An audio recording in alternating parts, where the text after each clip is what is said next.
boldness that comes with every character you take on.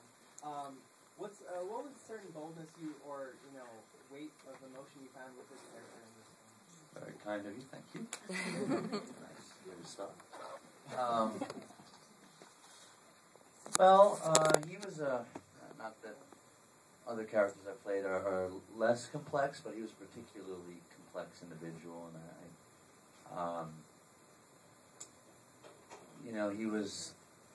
he's reeling from so much, and Tony does a beautiful job of painting that backstory, the distant images of the mother and potential layers of abuse and strangeness within his family structure, and what that must have been like for a child. And I know people who have been deeply affected from very traumatic childhoods, and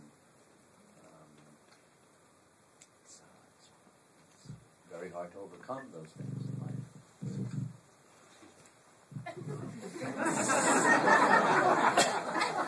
And tremendous weight just came on the face. What that was. Foreign. We just need to do a comedy, guys. Come on. We've been talking about this movie all week. It's very heavy stuff. But I do feel that as complex as those things are, they're easy to understand. They're easy to understand how they are obstacles for someone. And that sense of loneliness and isolation that he feels, and inadequacy is a very common sensation.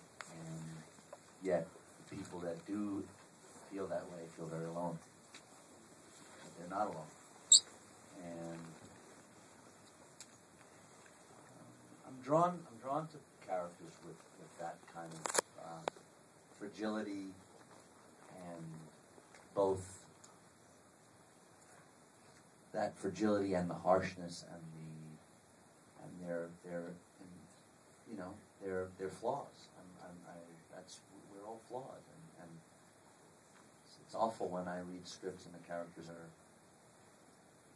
It's a movie, and it shouldn't feel like a movie. It should feel like something like this, where you're with that man, and there's a level of humanity and ambiguity in it, and that's what I look for. Work with genius directors like Tony, who really are insightful and fearless, honest, really honest, and unafraid to be provocative and express their honesty. Question in the back there? Without getting political, how did you